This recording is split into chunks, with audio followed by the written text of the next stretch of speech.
Tunay na malasakit at puso sa bawat probinsya. Kasama ang totoong probinsyano, Congressman Alfred De Los Santos. At ang batikang mamamahayag sa radyo, telebisyon, Ses Drilon, Basta Frondi, Lodi! Basta Frondi, Basta Frondi, Lodi! Isang mapagpalang Martes, Pilipinas! Kami po ang inyong mga tagapaghatid ng purong serbisyo publiko sa barangay man, lungsod o kanayunan. Sa ngalan ng tinig ng Kongreso na si Kaprom D. Alfred De Los Santos, magandang hapon po, ako ang inyong kakampi, Ses Orenia Drilon. Napapakinggan na rin po tayo sa Cebu, Southern Leyte, Bohol at Negros Occidental sa pamamagitan ng DYRB Cebu 540 kHz. Nasa Tirad Pass TV and radio rin tayo sa Ilocos, DXRD Davao at Infinite Radio sa Calbayog City. Napapakinggan at napapanood din tayo sa radyo DWNX-FM sa Naga at TV Veritas sa Albay. Nasa DYDM Isabela, DXCO Cagayan de Oro at Magic 103 Zamboanga rin tayo at sa Facebook page at YouTube channel ng Regional News Group Luzon. Bago ang lahat, alamin muna natin ang mga balita sa iba't ibang panig ng bansa, hatid ng ating mga loading RMN reporter. Frondi, Patrol! Patrol! Ang bahaging ito ay hatid sa inyo ng Top Asia Corporation, pioneer importer of particle boards, medium density boards, at melamine face chipboards. Proud partner of leading furniture contractors in the construction industry. Basta't the best laminated boards, dun ka sa subok na. Top Asia. For more details, please call 8294-3144 or 8294-3188. You may also visit www.topasia.com.ph. Alright, ang una nating report ay mula sa Isabela. Mga menor de edad sisimulan ng isama sa master list ng bakuna kontra COVID-19. Narito ang ulat ni Jeronimo Dig ng IFM Kawayan. Inatasan na rin ng Isabela Provincial Health Office ang lahat ng local government units na simulan na ang pagpapatala sa mga edad 12 hanggang 17 para sa inaasahang schedule ng kanilang pagbabakuna kontra COVID-19. Sa panayam ng IFM Kawayan kay Assistant Provincial Health Officer Dr. Arlene Lazaro, anumang araw ay posibleng makatanggap ng go signal mula sa Department of Health para sa pagbabakuna ng mga kabataan. Sa ganitong paraan niya ay mapapabilis na ang pagtukoy sa mga kabataan na mabakunahan. Samantala, tatanggap pa rin naman ng mga individual na magpapabakuna sa ilalim ng A1 priority group sa mga lugar kung saan gagawin ang schedule ng Rest Bakuna on Wheels. Ayon pa kay Dr. Lazaro, marami-rami rin ang gagamitin na bakuna lalo pat hinihintay ang karagdagan pang 35,000 doses ng Sputnik vaccine. Sa kasalukuyan ay naghihintay pa rin ng go signal ang IPHO para sa booster shot ng COVID-19 vaccine. Mula sa Kawayan City, ako si Jeronimo Dig, nag-uulat para sa Basta from the Lodi.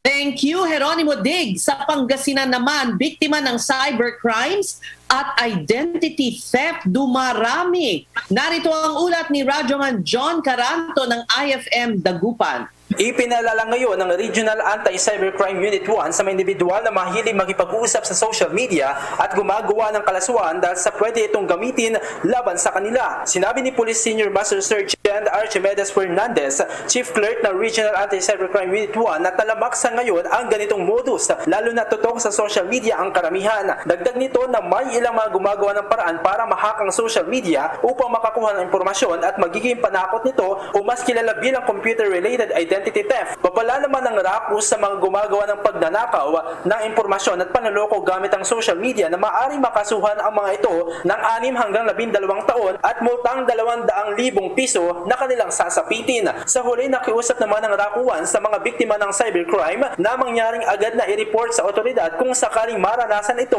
upang hindi na magamit sa scam o anumang panloloko ang mga nakuhang impormasyon. Mula sa Dagupan City, ako si John Caranto nag-uulat para sa Basta from the Lodi. Thank you, John. Sa Bataan naman, higit 40 billion na halaga ng actual investments na itala. Narito ang ulat ni Radyoman Mike Sigaral ng RMN Bataan. Sa kabila ng matinding epekto ng pandemya sa ekonomiya ng bansa, nakapagtala ang Authority of the Freeport Area of Bataan o AFAB ng 40.6 bilyong halaga ng actual investments ngayong kasalukuyang taon. Ito ang iniulat ni AFAB Administrator Emmanuel Pineda sa sinagawang ika-4 na State of the Freeport Address nitong nagdaang Biyernes. Ayon kay Pineda, nagkaroon sila ng 26.4 billion pesos investment increase o dagdag na pamumuhunan mula sa naitala noong isang taon na 14.2 bilyong piso. Bukod dito, masaya ring ibinalita ni Administrator Pineda ang karagdagang 100,000 o 100,000 bagong trabaho kapag natapos na ang 16 o 16 FAB expulsion area sa iba't ibang bayan ng Bataan. Mula sa Central Luzon, ako si Mike Sigaral, nag-uulat para sa Basta Promdi, Lodi. Thank you, Mike. Ang unang araw naman ng Caravan Barangayan sa Bicol Region naging matagumpay. Narito ang ulat ni Radyoman Leo Barceliano ng RMN Legazpi. Malaking pasalamat ang ipinabot ni Albay Governor Albi Charag, mga mayor sa 15 bayan sa harap ng mga national agencies na nakatawag nila. Kasama na rin ang hanay ng Philippine National Police, Philippine Army, Navy at Air Force o EFP. Kung saan dito ay namahagi na napapaloob sa Caravan Barangayanan sa mga stakeholders nito. Napapaloob dito na tuloy-tuloy ang naturang Caravan Barangayanan na linunsad ng Pangulong Rodrigo Roa Duterte nitong 25 ng buwan ng Oktobre nationwide. Kung siya tinatampukan ng lahat ng mga LGUs, national agencies, PNP at EFP. Mula sa Legazpi City, ako si Leo Barceliano, nag-uulat para sa Basta Promdi, Lodi. Salamat, Leo Barceliano. Sa Region 10, 45 bagong kaso ng COVID-19 na itala. Narito ang report ni Radyoman Joanna Ricote ng RMN Cagayan de Oro. Umabot sa 45 ang mga bagong kumpirmadong kaso ng COVID-19 sa Region 10. Ito ay binubuo ng mga local cases. 4 ang naitalang namatay dahil sa naturang sakit, kung saan 2 sa ito ay mula sa Lanao del Norte at 2 mula sa Iligan City. Dahil dito, makyat na sa 3,029 ang bilang ng mga namatay sa COVID-19 sa Region 10. 188 naman ang bilang ng mga nakarecover sa kabuuan, umabot na sa 80,963 ang total confirmed case ng COVID-19 sa Region 10, kung saan 78,495 sa mga ito ay local case at 2,468 ay mga ROF at LSI na nagpositibo sa COVID-19. Mula sa Cagayan de Oro City, ako si Joanna Ricote, nag-uulat para sa Basta Promdi, Lodi. Salamat sa ulat, Joanna. Sa Maguindanao, 7 mga armadong kalalakihan nagbalik loob sa pamahalaan. Narito ang ulat ni Radyoman Roy Holgado ng IFM Cotabato. Nakiisa na sa pamahalaan ng 2 kasapi ng Potential Private Armed Group o PPAG at 5 kasapi ng Bangsamoro Islamic Freedom Fighters o BIFF sa Maguindanao. Kinilala ang mga sumukong kasapi ng PPAG na sina Abdul Waris Ginomlan Sailon, Rahib Pagidan Salim alias Combo, pawang mga residente ng Barangay Pusaw, Sheriff Saidora, Mustafa, Maguindanao. Isinuko ng mga ito ang kanilang mga armas na kinabibilangan ng isang caliber 45 pistol na may 2 bala, isang caliber 38 revolver na may 2 bala at isang improvised homemade pistol revolver na may kasamang 5.57mm na bala. Samantala, kabilang naman sa nagbalik loob na kasampi ng BIFF ay sina alias Rambo, alias Mista, alias Yobi at alias Bin Laden, mga dating tauhan ni Commander Muhyiddin Aminabang ng Karyalan Faction. Ibinigay naman nila sa kapulisan ang 2 M79 grenade launcher kasama ang 3 bala, long RPG at isang IED fashion na may kasamang 81mm mortar. Sa kagustuhan ng mga nasabing surrenderies na mapayapang pamumuhay, pinili ng mga ito na sumuko at magbalik loob sa pamahalaan. Layon na rin ng PNP na masiguro ang maayos at mapayapang halalan. Kaya naman patuloy pa rin ang paghikayat ni Police Regional Director, Police Brigadier General Edwin T. Ogales sa iba pang mga magbabalik loob na sa pamahalaan at mabuhay na mayapa sa kanilang komunidad. Mula sa Cotabato City, ako si Roy Holgado, nag-uulat sa Basta Promdi, Lodi.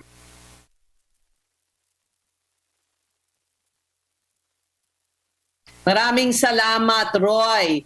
Samantala, sa Cagayan de Oro City, mga sementeryo sa lungsod sarado mula October 29 hanggang November 2, parang dito rin sa Metro Manila, no? Si Annalisa Reyes nag-uulat mula sa RMN Cagayan de Oro.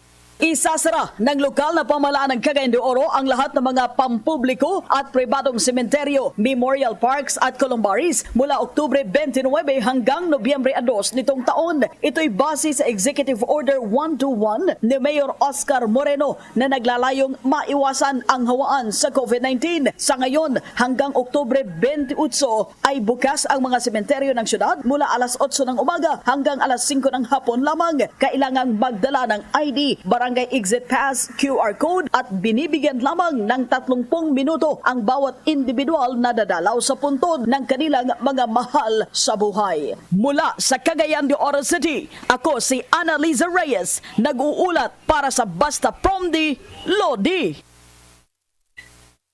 Maraming salamat, Annalisa Reyes. Sa pagbabalik po ng Basta Promdi Lodi, isang maselang po na topic ang ating pag-uusapan at ito ang pagtaas ng bilang ng suicide cases sa Zamboanga City. Sa pagbabalik po yan ng Basta Promdi, Lodi.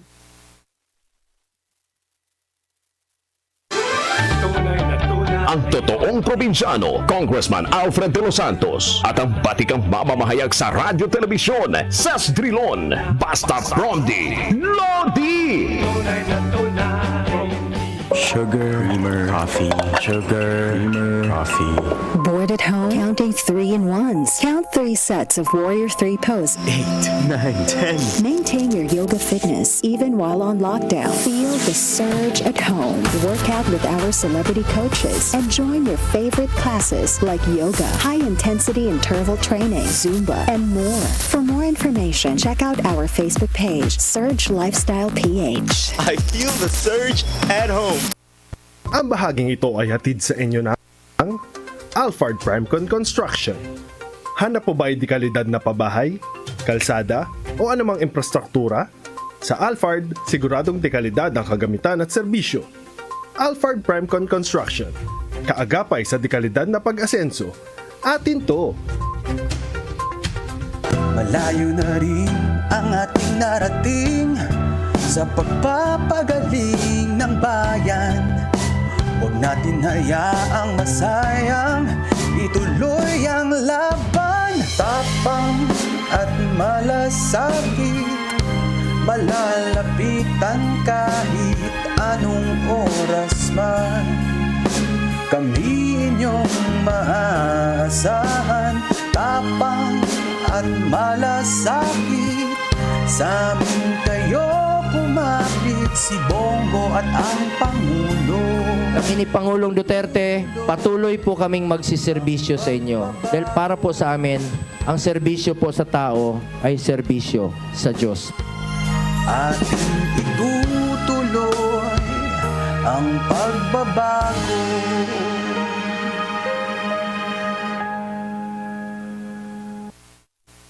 Malayo na rin ang ating narating sa pagpapagaling ng Basta Promdi Lodi, ang probinsyano, ang probinsyano, ang probinsyano party list, probinsyano'y boses mo. Promdi para sa tao, marami siyang tinutulungan, handa kang ipaglaban, wala siyang uurungan, tunay na kaibigan. Ang probinsyano, yan ang boses ng Pilipino.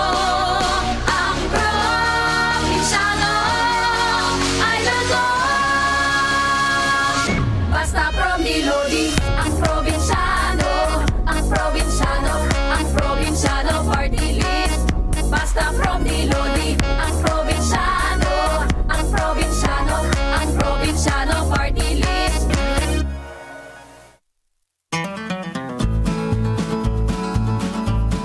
Ang probinsyano, halaba iton pasensya. Kay waray man instant ha probinsya. Ang probinsyano, mababaw ang kaligayahan, makalanghap lang ng sariwang hangin, at makakain ng lutong amin. Ang probinsyano ay laging proud sa aming pinanggalingan.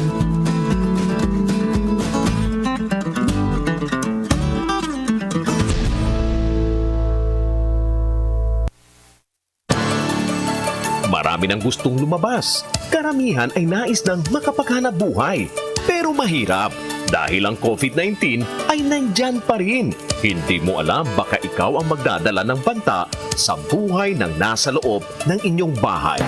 Huwag mainip dahil sa simple mong gawain, gaya ng paghuhugas ng kamay, lalabas lang kung may importanteng bibilhing bagay. Laging magsuot ng tama ang face mask at face shield, panatilihin ang distansya sa iba at ang pagbabakuna. Ito ang mga dapat mong gawin at hindi na pa ulit-ulit pang sabihin para iwas ka sa COVID-19. Paalala mula sa RMN Networks.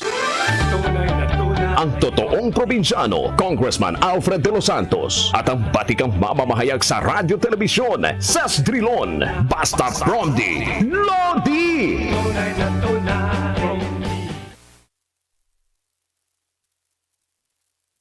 Alright, gaya po ng nasabi natin kanina, maselan po ang ating paksa na tatalakayin ngayon. Kaya po ipinapayo po natin sa ating mga pagpakinig at mga tagapanood online, gabayan po natin ang ating mga anak o mga menor de edad na maaring nakikinig.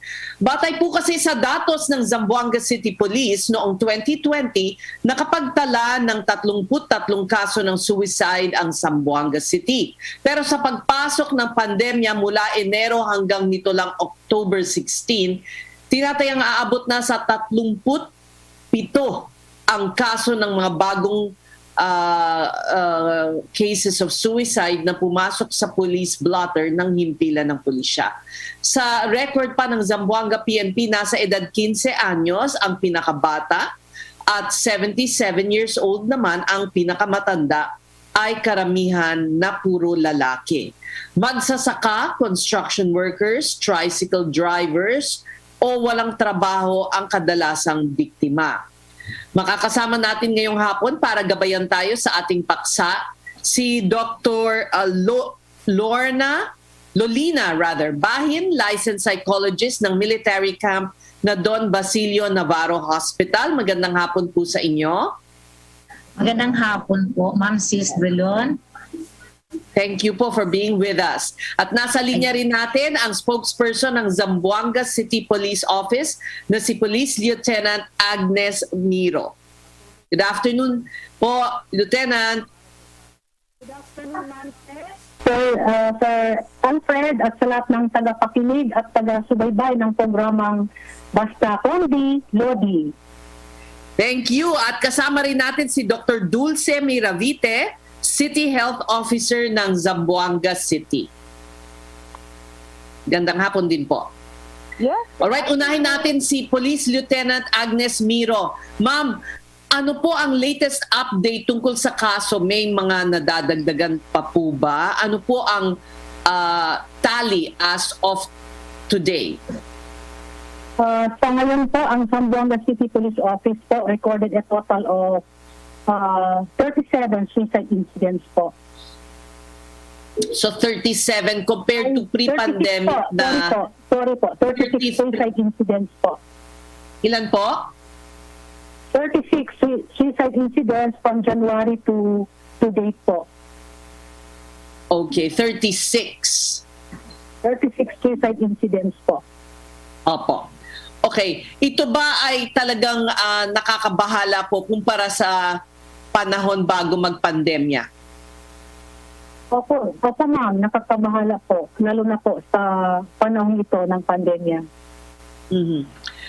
Batay po sa investigasyon ninyo, meron bang common reason, dahilan ng mga kasong ito po? Base po sa ating information na nakakalap po sa families ng mga biktima, mostly po yung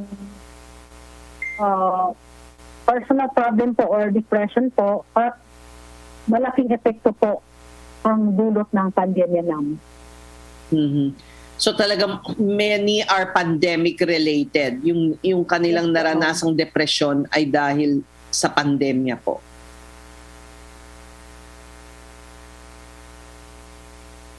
Alright, so Dr. Miravite, Ano po ang may mga hakbang po ba na ginagawa ang City Health Office po ukol sa pagdami ng mga kasong ito? Yes, good afternoon, Mr. And to all our Good afternoon, listeners. Good Doc. afternoon. Yes, buenas tardes. Yung nakikipag-coordinate or collaborate tayo sa ating mga also our private partners, no? So, nandiyan na nga si Dr. Badzin is also helping us out. And yung ating PCGA, yung Guidance Counselor Association natin, no? And for the hospitals, yung Zamboanga City Medical Center, meron din silang hotline, no? So ang kanilang psychiatric department, meron silang hotline for this for the they give out, no, for those who would want to avail of the services. And just this year, we also passed through our Sangguniang Panglungsod, no, an ordinance, mental health ordinance. So this will be established talaga, no? This is a multi-agency and maraming mga stakeholders din ang involved dito. So the ordinance is already there, then meron lang ano po ang nilalaman ng ordinance? Na together with our stakeholders, we will come up with referral system from the community. So yung community down to the treatment, kung paanong yung proseso, no, from the community to the treatment, paano maa-avail din ng mga tao yung mental health services dito sa Zamboanga. Para po maiwasan na, no, para kung napapansin ng mga kapamilya or kaibigan na merong mga kakaibang pagkilos na, no, kasi minsan there are signs naman of depression para ma-actionan agad, kumbaga. Right, no? So kasama na po dito yung awareness natin, awareness campaign, and then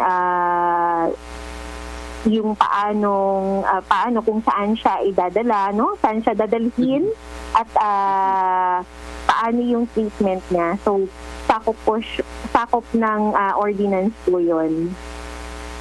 Meron na po bang mga cases na nare-refer po sa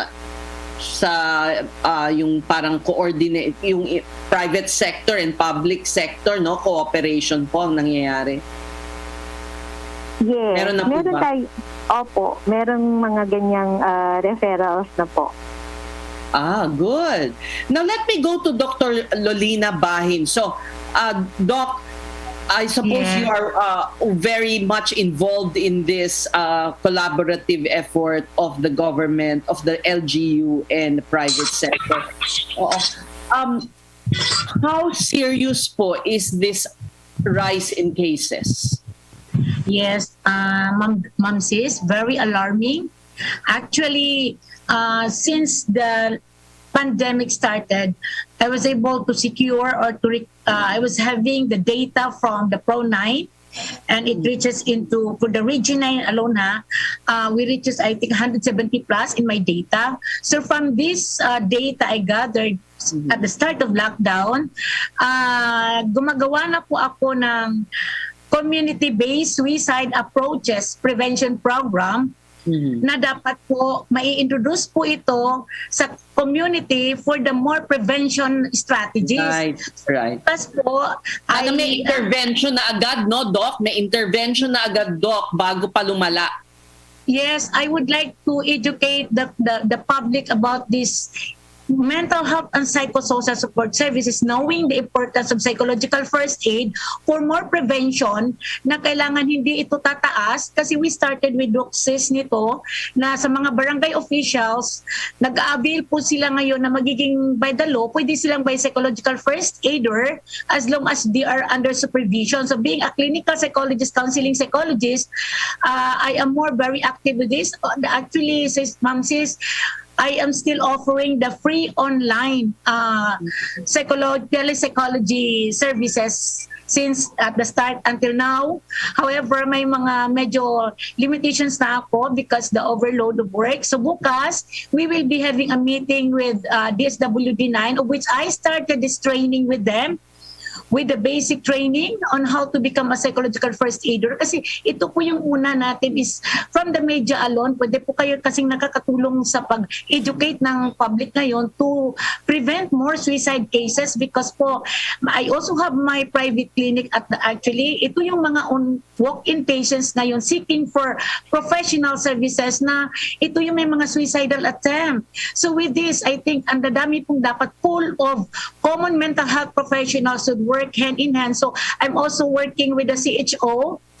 We were having one and then the tatag-isip. So para to distinguish the common role duties and responsibilities among us, kasi dapat malalaman to ng public yung two type of intervention or treatment program, the non-pharmacological and the pharmacological treatment procedure.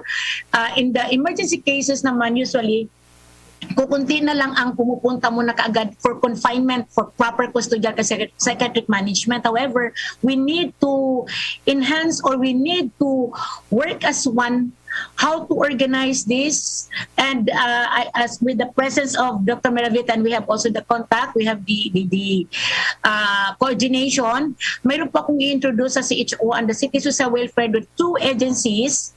I'm also with the DOH and the DSWD9, but local mo natin pag-uusapan kasi itong program po, Ma'am Sis, na ginagawa ko, dapat ma-implement po to in coordination with the Mental Health Ordinance, of which I contributed a lot of the concept about that more prevention, advocacy. Good. Oo po. Prevention is, syempre gusto natin ma-address agad para hindi nga humantong sa suicide, po. So tama pong sinabi nyo kasi you must be really saddled with so many cases. Baka pagod na lahat ng mga psychologists ngayon, psychiatrists, overloaded sa trabaho. So maganda yung sinabi ninyong ipupool yung efforts. Po. I'd like to go back to Police Lieutenant, to our Police Lieutenant here. Ma'am, may common profile po ba kayong nakikita? And why? Maybe I will ask Dr. Bahin and Dr. Meravita later. Bakit mostly lalaki ang cases? So, Lieutenant? Yes, ma'am. Yes, ma'am. Good afternoon po. Opo. Meron bang common traits o profile ang mga kaso? Yung mga biktima po? Opo, yung mga biktima po. Hello. Yes, ma'am. Mostly po, based sa ating data po, mga lalaki po, male. Ano pa po? Nasa edad na 20 to 40 po. Although may mga minors din po tayo from 15 to 18 recorded po. Pero, so they're getting, mga bata pa po, mga bata pa po sila. 40. Lieutenant, mga bata po itong mga kaso. Hello, ma'am. May recorded po tayong minor po. Yung pinaka mababa po, yung 15 years old po. At yung pinaka naman po ay yung 73 years old po. Pero yung median age range would be about 20s, ganon? Opo. Ang pinakamarami po, nasa edad from 20 to mga 50 years old po. Okay. So I'd like to go back to Dr. Lolina. Are they getting younger and why mostly male? Hindi ba mas mahirap ba i-handle ng mga lalaki ang stress? Yeah.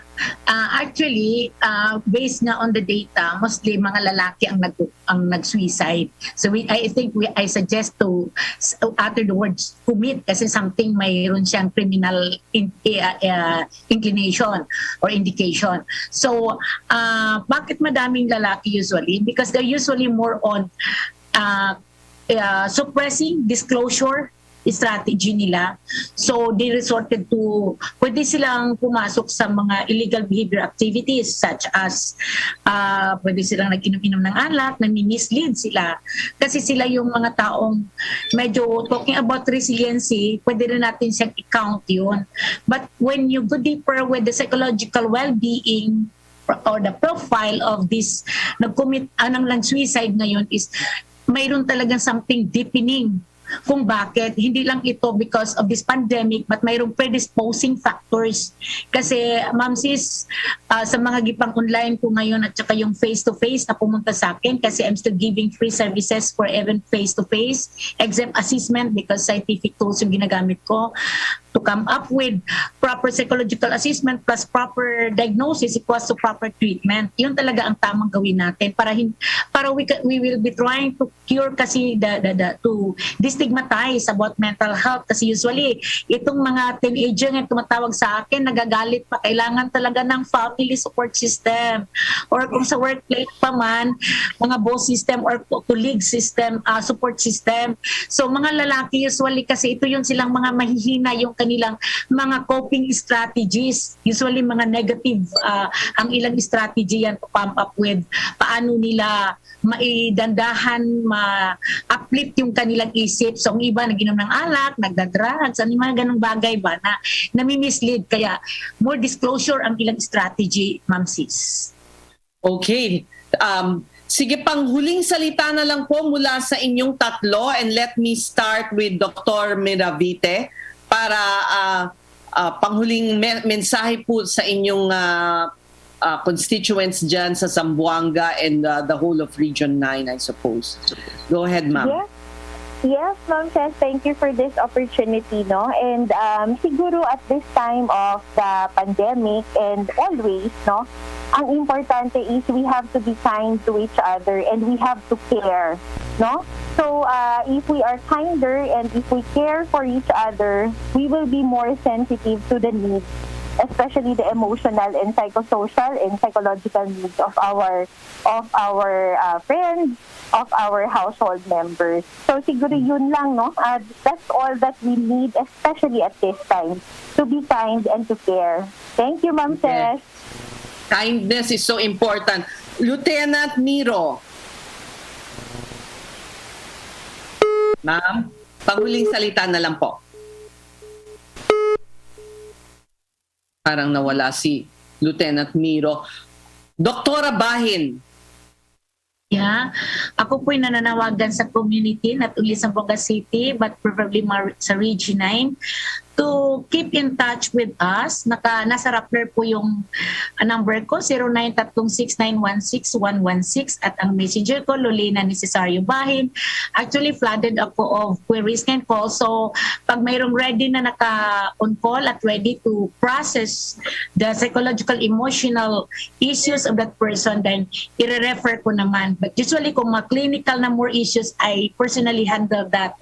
So, with the presence of these agencies ngayon concerned, we need to enhance more about the MHPSS and referral system guidelines. Kasi po, paano naman yung mga family members of namatayan, yung mga grieving family members, no? So, from the teenage o mga child, mga bata hanggang adult one. So, tumataas na po, mas mataas pa sa COVID cases po ang mental health issues nowadays, Ma'am Sis. So, nananawagan po ako to please cooperate each other and especially the family po.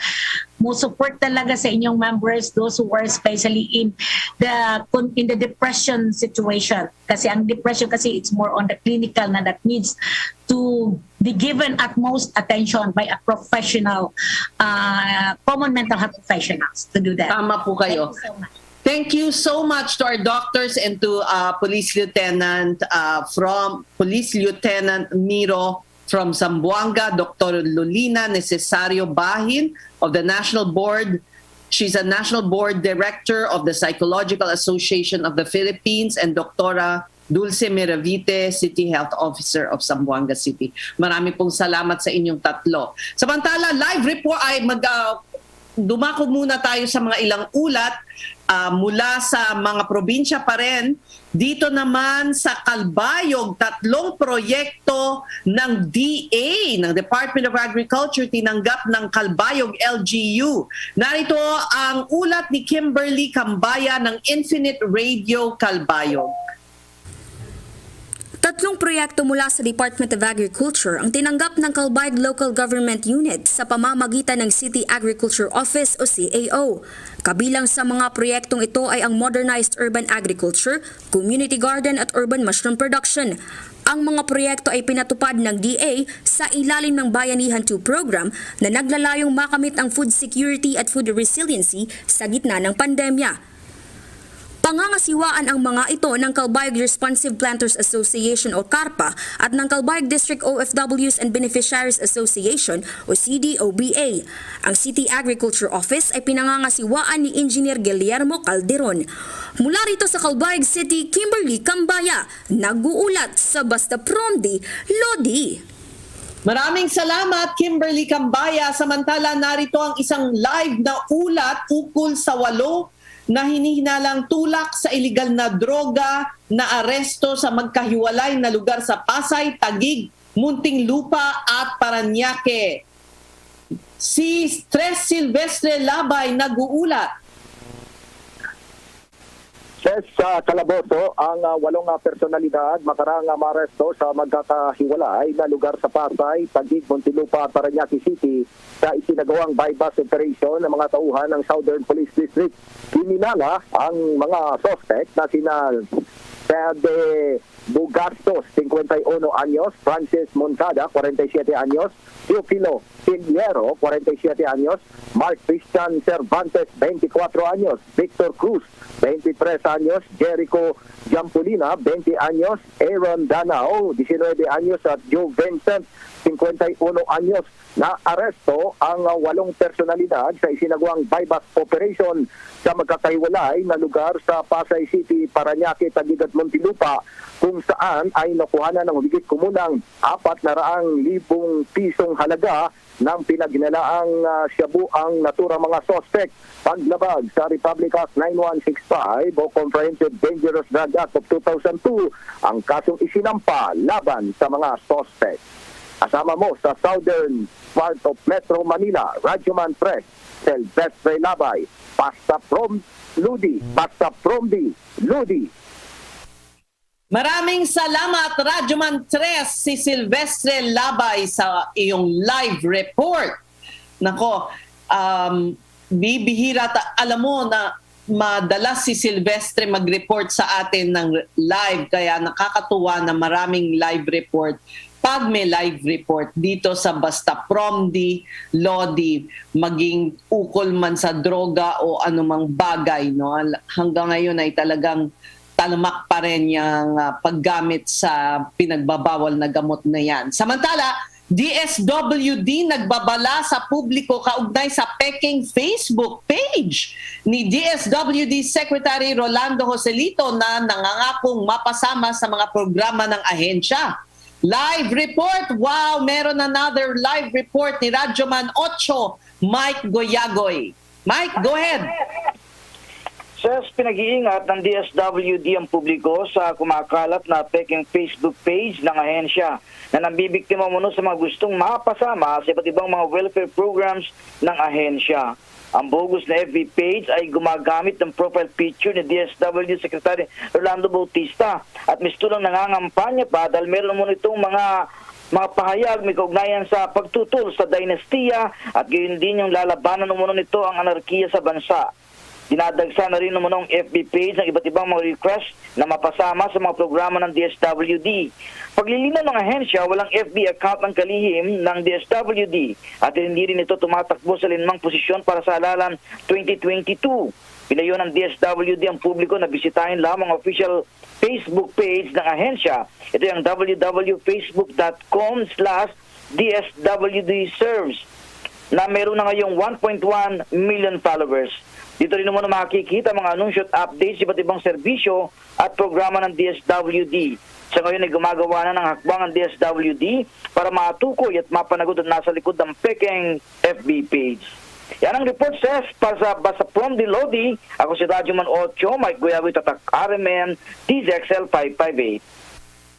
Maraming salamat, Radyoman 8, Mike Goyagoy. Salamat sa iyong live report. Ayan noon, pati ba naman ang DSWD ay nabibiktima ng fake news. Nako naman.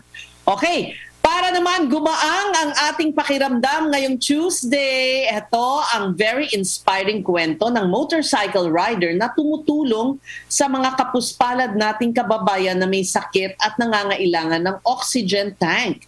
Hindi siya mayaman, pero may malaking puso para sa mga nangangailangan. Yan, galing ano? Siya ang ating Promdi Lodi na si Moto Ambulance Man. Makikilala nyo na siya sa pagbabalik ng Basta Promdi Lodi. Ang programang may tunay na malasakit at puso sa bawat probinsya. Basta Promdi Lodi! Sugar, creamer, coffee. Sugar, creamer, coffee. Bored at home? Counting 3-in-1s. Count 3 sets of Warrior 3 pose. 8, 9, 10. Maintain your yoga fitness even while on lockdown. Feel the surge at home. Work out with our celebrity coaches and join your favorite classes like yoga, high-intensity interval training, Zumba, and more. For more information, check out our Facebook page, Surge Lifestyle PH. I feel the surge at home. Ang programang ito ay hatid sa inyo ng Macapa Corporation. Isa sa mga nangunguna sa industriya ng construction at nakilala dahil sa dekalidad ng mga proyekto nito tulad ng paggawa ng mga tulay, kalsada, dike at marami pang iba. Simula 2001, ang Macapa Corporation ay katuwang nyo sa pagpanday ng inyong bisyon at pangangailangan. Tapang at malasakit, sa amin kayo kumapit, si Bongo at ang Pangulo. Kami ni Pangulong Duterte, patuloy po kaming magsiservisyo sa inyo. Dahil para po sa amin, ang serbisyo po sa tao ay serbisyo sa Diyos. Ating itutuloy ang pagbabago.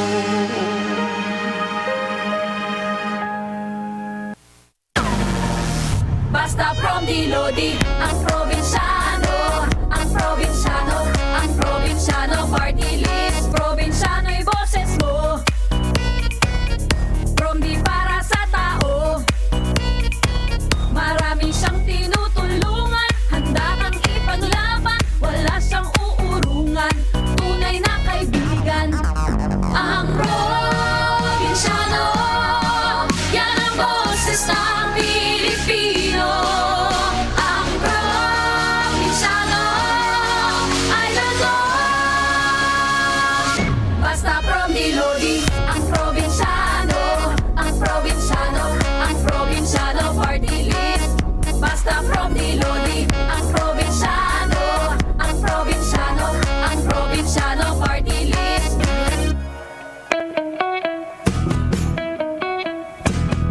Ang probinsyano, likas na matulungin dahil lahat kamag-anak o kaibigan. Ang probinsyano, pag umasenso sa bilay, simpleng hinahanap na kalikatan. Ang probinsyano ay hindi nahihiyang magsalita ng may punto.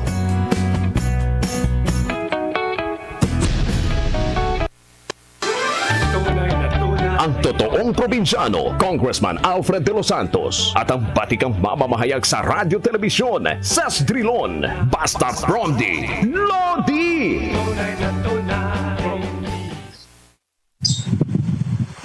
Ang kahirapan po ay hindi hadlang para tumulong sa kapwa. Yan ang pinatunayan ng 31 anyos na rider na si Jerome Calvadores na taga Silang, Cavite. Tapos man siya, nagagawa niyang mag-abot ng tulong sa mga kababayang nangangailangan ng oxygen tank gamit ang kanyang Moto Ambulance. Ang astig nating Promdi Lodi with a heart, nasa linya po ng telepono. Wow naman, Jerome! Kamusta ka dyan? Okay naman po. Hello po. Ganda hapon. Magandang hapon. Oh, nasa Zoom pa si si Jerome. Jerome, ano ba ang naging inspirasyon sa'yo para gawin mo ito? Bakit mo ginagawa? Anong nagtulak sa'yo? Sa totoo lang po, meron po kong time na sobrang hirap po yung mga tao, lalo pag hindi po tinatanggap sa ospital. Nung time po na total lockdown, almost puno po talaga yung mga ospital eh. Siyempre, pag nahihirapan po siyang huminga, talagang wala pong mabilihan, makuna ng oxygen. Ayun po, unti-unti po ako nag-ipon po nun. Halos lahat po ng kinikita ko, hindi po makabili po ako ng oxygen tank. Libre ko po siyang pinapagamit sa mga pasyente. Kung ano po yung naipon ko, yun po yung ano. Sa totoo lang po, nung pumutok po yung bulkan, kami rin po yung mga kagrupo ko yung nagsasalba ng buhay ng mga tao. Yun po, nakita ko po kung ano po yung naging kakulangan po ng sitwasyon, lalo po yung mga ospital, kinukulang din po sa oxygen. Nakakita po ako ng paraan kung paano po tayo makatulong sa taong bayan, sa mga nangangailangan po. Okay, Jerome, wala ka bang itinataguyod na pamilya? Wala ka bang misis, anak? Meron po akong live-in partner. Wala pa pong anak. Kaya, busy so, na po lahat ng kinikita mo halos, dyan mo binubuhos sa pagtulong sa kapwa?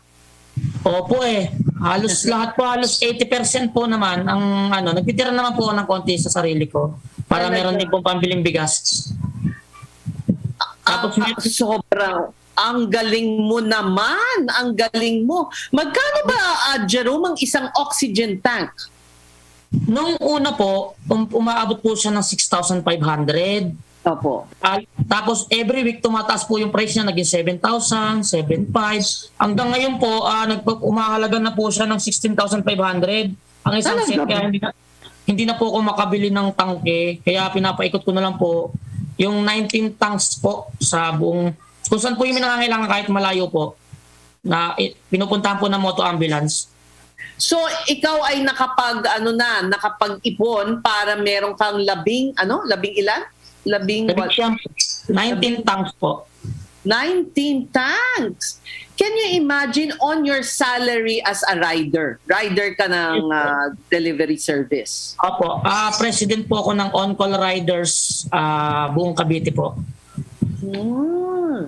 Yan po. Tinuturo po sila kung paano sila kikita ng pera, kung paano po yung ginagawa ko. Tinuturo ko po sa kanila ng libre. Oo. Ano ang... ito siguro mahirap mahirap intindihin. Alam mo, ng karaniwang na tagapakinig o nanonood kasi yung bang desire mo, hindi naman kalakihan ng sahod mo at hindi naman yung parang ang dami mong pera na kayang-kayang mong mamigay pero ginagawan mo ng paraan. Bakit ganon? Bakit bibihira ang mga taong ganyan, Jerome? Aminin natin. Nung time po kasi na may lumapit po sa akin kung saan daw po ako may alam na merong oxygen tank. Tapos sinamahan ko po siya one time. Wala po talaga kami nahiraman. As in, lahat po ng mga centers, mga barangays, talagang kinakapos din po talaga sa supply ng oxygen. Ginawa ko po, nag-push po ako, nagpursige po ako mag-ipon. Po ako unti-unti, lahat po ng kinikita ko, naghanap po ako ng mga second hand muna, panimula sa online. Hanggang sa dumami po ng dumami, nakakabili po ako ng mura.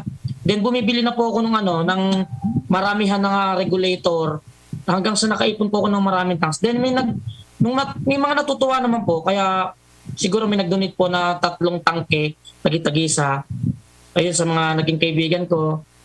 Sobrang hirap na hirap po ako. Lagi po akong naghahanap, nagpo-post po ako sa Facebook kung saan po yung may available. Talagang hirap na hirap po. Yung hospital nga po, nauubusan eh. Yung planta nauubusan. Buti pa ikaw, meron ka pang 19 na tangkin para sa moto ambulance mo. Ang ibig kong sabihin, itong desire mo, itong kagustuhan mong makatulong sa mga kapwa na hindi mo naman kakilala, di ba? Hindi naman mag-anak mo, kaibigan mo, saan nanggagaling? Kasi po, last time nakakita po ako harap-harapan kung paano po mahirapang huminga. Naluluha na lang po ako eh. Hanggang sa naibus ko po yung kagustuhan ko na tulungan, lahat na lang po ng basta kaya ko, ginagawa ko na lang po talaga yung mga, yun, kung paano ko po sila may sasalba yung buhay nila. Kasi po wala po akong pera maibibigay, kaya buhay na lang po yung sinasalba ko. Sa paraan na alam ko po na, siyempre po yung hangin, madudugtungan po yung buhay nila. Tama, Jerome. Higit na sa pera yung ibinibigay mo talaga, sa totoo lang. Opo eh. Kasi po ang katumbas po ng oxygen, 1,000. Kung magbibigay po ako ng 100, hindi naman po makakabuhay ng tao yun. Kaya naisipan ko po, oxygen tank po talaga. Tapos, minsan po, pag nakikita ko po na yung sitwasyon ng lugar nila, yung bahay nila, o halos wala kahit pambili pong bigas, sinasagot ko na po yung laman ng tangke. Siguro mga twice a week. Ganun po. Magkano ang laman ng tangke? Yung pinakamalaki po ngayon, 600 pesos po eh. So believe na believe ako sa'yo, sana ang dumami pa ang mga tulad mo, Jerome, na kahit, alam mo, yung linalagay mo dyan, hindi naman kasi sobra-sobra, labis-labis, kagaya ng kung mayaman ka. Sobrang nahirapan po ako kasi. Galing sa kita mo, di ba? Sa pinagpapawisan mo. Opo, sobrang nahirapan po ako din. Ilang beses din po ako na-aksidente. Ilang beses din po ako nag-rescue. Ako po yung na-aksidente din. Tapos, nawalan din po ako ng budget, nawalan po ako ng pondo. Hinatak po yung motor ko. Kaya, papasalamat din po ako sa mga grupong riders. Tinulungan po nila ako. Yung mga Team Bergman po. Tapos, yung organization po namin na buo, Bayani United Organization po, dito po sa Bulihan Silang Cavite po. Nagpapasalamat po ako sa kanila na tinulungan po nila ako. Na mabawi po yung aking moto ambulance. Tama na meron kang asosasyon, meron kang grupo na parang bang kayo-kayo ang nagsusuporta sa isa't isa, no? Opo. Ganun po kasi isa rin po kasi ako sa naging inspirasyon kung paano po mapalaganap yung pagkawang gawa, kung paano po tumulong sa kapwa nang walang hinihinging kapalit, kung paano po gumawa ng mga bagay na ayun, nakakataba po ng puso na sa lahat ng ginagawa mo pag sa sakripisyo. Gaya ko po, hindi ko na po alintahan ako magkaka-COVID ba ako or ano. Bahala na, basta alam naman po ni Lord kung ano po yung mission na ibinigay niya sa akin eh. Ano ang pakiramdam, Jerome, pag nakikita mong nagiginhawa ng ang taong may sakit at alam mo na, kumbaga na nadudugtungan mo, di ba, ang kanilang buhay. Ano yung pakiramdam mo? Sobrang saya ko po kasi ang hirap pong magsalba ng buhay ng tao eh. Ako man po, talagang naluluha po ako sa mga pasyente dahil sa hirap ng sitwasyon, hirap po ng mga ospital na tumatanggap, kaya gumawa po ng paraan. Tulad po niyan, pag may nakikita po akong ambulansya na natatraffic, kahit na nagagalit yung mga enforcer, na bawal daw po yung ganun, tinitigasan ko na lang po yung ulo ko eh. Para lang may survive ko yung buhay ng tao. Kasi wala naman po ibang gagawa nun. Siyempre si ambulansya po, hindi niya alam kung saan siya dadaan. Hinahawi ko po yung mga sasakyan. Talagang likas talagang matulungin ka, Jerome. Labag ko na po yung batas para lang makapagsalba ng buhay. Siguro ikaw, hahaba ang buhay mo dahil marami ka pang kailangan tulungan. Opo talagang yun po yung dinadasal ko kasi umaasa po rin yung taong bayan dahil sa ngayon po aminin ko dahil isa na rin po sa makapag-ano po sa akin dahil ako po ay isa po sa nag-file ng COC. Talaga ba? Siguro inano po sa akin, binigyan po ako ng sign, binigyan po ako ng hudyat para gawin ko po yung bagay na yun para magkaroon po ako ng authority sa mga ginagawa kong pagtulong. So anong posisyon? Anong posisyon tinatakbo mo? Independente po bilang konsehal ng bayan po. Good luck sa'yo, konsehal ng Silang. Opo, yes po. Kaya maraming mangangampanya para sa yung mga kapwa mo rider ang daming mararating na mga kasamahan mo. Pwedeng suyurin ng buong botante mula ng botante. Sana nga po, suportahan po nila ako. Sige, maraming salamat, Jerome Calvadores. More power. Thank you very much po. God bless po. Okay, at dyan po, Nagtatapos ang isa na namang araw ng ating paglilingkod sa ating mga kababayan basta isyong PROMD. Sa ngalan ng tinig ng Kongreso na si Alfred de los Santos, ako po ang inyong kakampi, Ces Orenia Drilon. Isang mapagpalang araw po sa inyong lahat. Basta PROMD, Lodi! Abangan ang susunod na talakayan sa programang Tunay na May Malasakit at Puso sa mga Probinsyano. Kasamang totoong probinsyano, Congressman Alfred de los Santos at ang batikang mamamahayag sa radyo telebisyon, Ces Drilon, dito sa DZXL 558. Radyo Trabaho, Basta PROMD, Lodi! Basta PROMD, Lodi! Basta PROMD, Lodi! Abangan ang mapapanalunan